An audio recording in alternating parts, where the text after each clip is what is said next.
Governor Rick Snyder called for it in his State of the State speech. President Barack Obama called for it in his State of the Union address.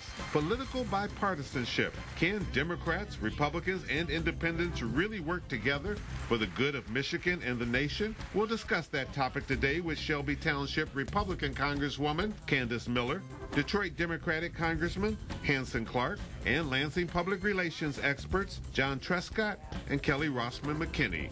It's Sunday, January the 30th. I'm Chuck Stokes, and this is Spotlight.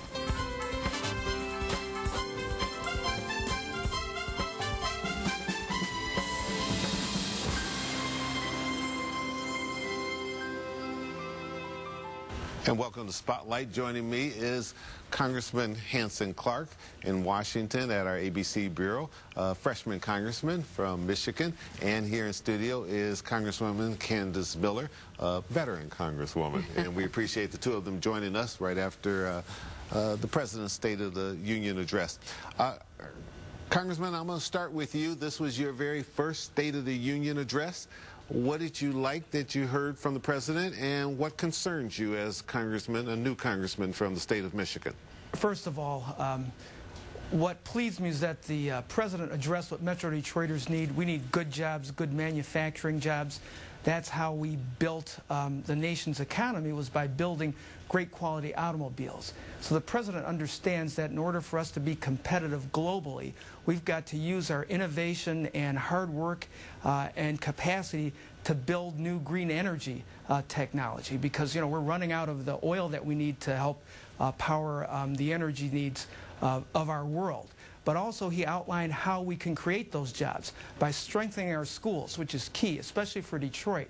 And I also took the State of the Union as an opportunity to share with the members of his cabinet, such as Secretary Duncan, the need to help improve Detroit schools, and he committed to me on the spot that he would do so, and also with Secretary Donovan on how we can help save our housing stock, especially in light of a possible new wave of foreclosures, and we don't want that to further decimate our housing stock in the city of Detroit. But I think maybe the most important thing that the President mentioned is that we've got to work together as Republicans and Democrats to be able to turn our economy around, and to also lower the cost to our employers by cutting the corporate tax rate and reducing the burden to all taxpayers by lowering the overall cost of government. All right, very good. Obviously an ambitious agenda for the President, and obviously you have an ambitious agenda too as a new congressman, trying to prove to your constituents that you can bring the bacon back home. Congresswoman. No, I don't have anything to prove. People need help right now, so that's what I'm here for, is to help create jobs, restore more hope in government, but forget about the political messages about proving things. We need action right now. Very good. Congresswoman, the President tried very hard to reach out to the nation. The way congressmen and women were seated was different from what we've seen in the past. Yes, it was. And he's saying it's time to unite the nation. Did the rhetoric fit the economics that we're dealing with? We have a budget that is just out of control, trillions of dollars in terms of deficit. The programs that the President is calling for, will we be able to pay for these programs? What concerns you, and what did you like that you heard? Well, as you might imagine, I have a bit different view than my colleague, newly elected Representative Hanson Clark. And Not terribly surprised. Yeah, and I actually sat between two Democrats, so we tried to mix up the species a bit there and get into the spirit of bipartisanship, and I certainly think that we do need some bipartisanship. But I also thought that the President's speech fell flat, if you will, because it seemed to me to be sort of a disconnect from what the reality is of the budgetary situation that we find ourselves in, and what I thought the voice of the American people was in the last election in November there, which was really a total consternation about the out-of-control federal spending. So, as you mentioned, we now have just had the CBO score our new deficit this year, $1.5 trillion, which is following on last year's enormous deficit of way over $1 trillion. And so, I'm not sure how many zeros that is, but it's a lot of zeros. You can't even get your mind around these numbers, Chuck, anymore, how huge this debt is, and the deficit and the amount of federal spending. And so I thought it was as I say, sort of a disconnect. I'm waiting for the president to really talk about cutting spending. Instead, he said, basically, okay, we've had all this extraordinary federal spending. Now we're going to freeze levels for 5 years at this level that is up in the clouds. Mr. President, respectfully, that is not going to do the job. And you're going to see the Republican majority. We are very serious. We're not going to be dissuaded from trying to change the culture in Washington from spending to cutting spending. In fact, we just voted this week, to the day of the State of the Union. Actually, the Republican majority had a resolution on the floor to go back to 2008 spending levels, which would be about $100 billion in cuts.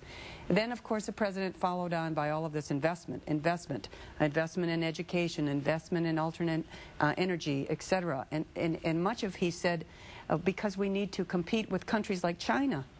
But yet, in order for us to pay for this investment, Chuck, we need to borrow 42 cents on every dollar to pay for the investment he's talking about. And from who? China, most likely. And so we have a difference of opinion of how we think we're going to get the economy back on track, grow the economy, grow jobs, and provide opportunities for the next generation. All right, we need to take a real quick commercial break. We'll come right back. We'll pick up with you, Congressman Clark, as soon as we get this commercial break in. We'll be right back. Stay with us.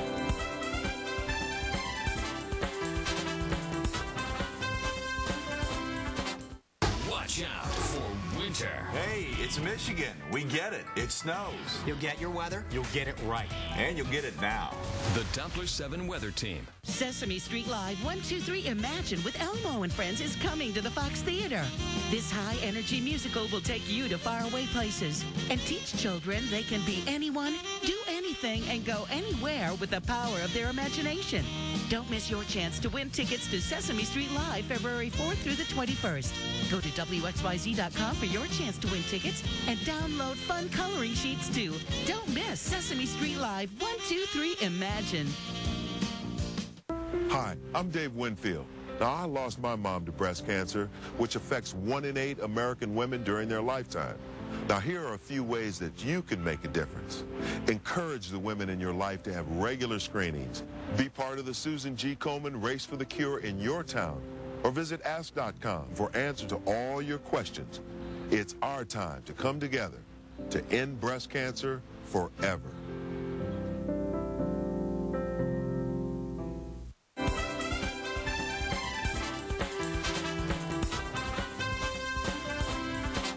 And welcome back to Spotlight. Congresswoman Candice Miller here in studio with me, and via satellite, Congressman Hanson Clark. Congressman, you heard some of the things that Congresswoman Miller talked about and the concerns that she has as a new congressman there in Washington. Aren't you very concerned about that deficit and about how much debt we're carrying and whether or not we can really carry out these programs that the president has outlined? Oh, absolutely. I'm concerned about the deficit and the debt. Overall, debt is bad, whether it's the debt that we bear as taxpayers because of the money that we owe to foreign countries. And I do agree with Candace. I mean, that is a problem. That, to me, is our biggest national security threat, all the money that we owe to foreign countries right now. So that's why I commend the president, his willingness to start cutting or at least freezing the spending on programs that I know that's dear to us, domestic programs. But the debt that I'm really concerned about, though, is the consumer debt that our viewers are bearing right now in terms of their mortgages, credit cards, and student loan. That's a debt that we've got to address effectively if we want people to really be financially secure. You see, it's not just about jobs. Many people in Metro Detroit do have income, but much of their income is going to pay off consumer debt. So we do need to look at that. But the president's outlined a plan on how we can actually create jobs by supporting manufacturing in the green energy sector. And we in Metro Detroit, we've got the people, we've got the plants, we've got the great research universities to support that type of job growth. And then finally, by focusing really not on these big money projects, but by strengthening our schools and training and education, especially in science and engineering, that's how we can prepare people for the jobs that are right here in Metro Detroit right now. If I'd like to add one point, we're hiring immigrants on a temporary basis to work as engineers and to work in our hospitals.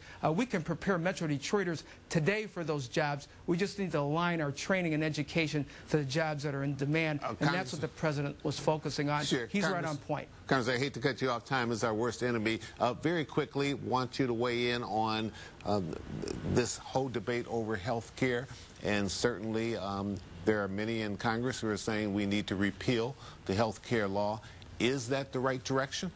People need health care protection right now. We need health insurance because virtually no one can afford to pay for their health care out of their pockets. Secondly, for folks that have chronic illnesses, like many in Metro Detroit have diabetes and heart disease, that could force them into bankruptcy, or at least with a friend of mine, homelessness, because they can't afford to pay their household expenses and their medical insurance. So we need insurance that's also affordable to people who are middle-aged, who get priced out of the insurance market just because they're in their 50s but too young to get Medicare coverage. No, we need health insurance protection.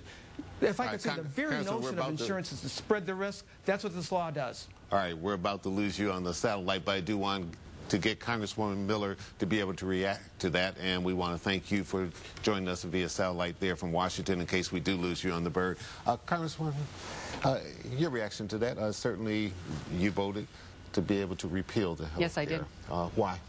Because I think the majority of American people feel that it's a huge government reach into something which is really a personal decision, your health care.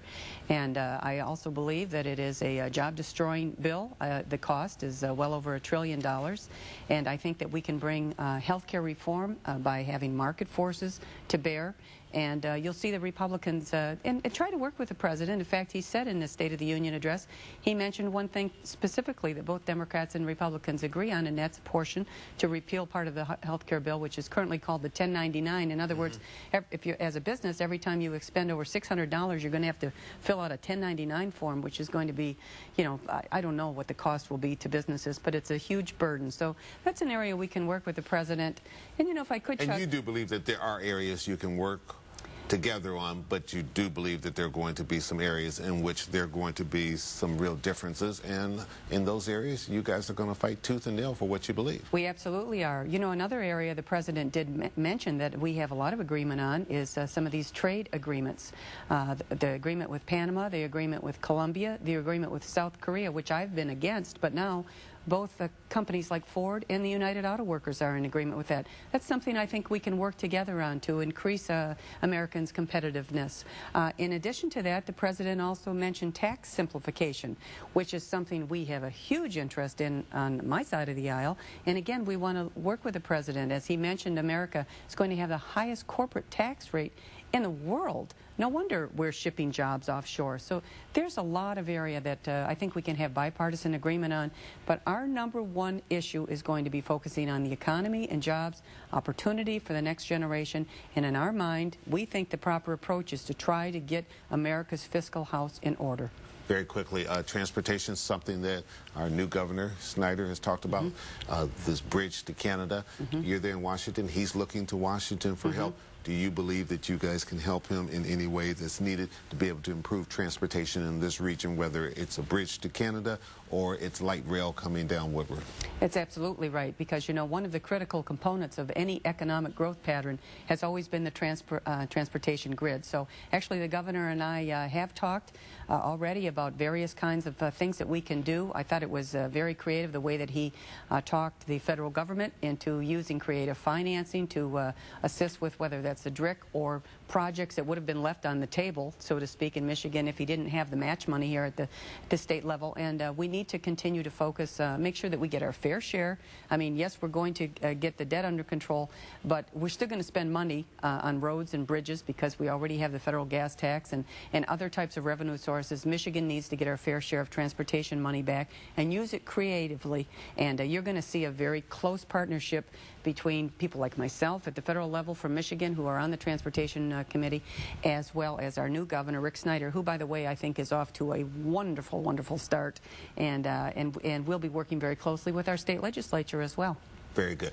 Congresswoman, thank you so much for coming in. We appreciate it. And Hanson Clark, who is there in Washington, Congressman Hanson Clark, we appreciate him joining us today on Spotlight. And when we come back, we'll sit down with Kelly Rossman McKinney and John Truscott of the Truscott-Rossman Group about bipartisanship and their forming of business together. We'll talk about that right after this commercial break. We hope you stay with us.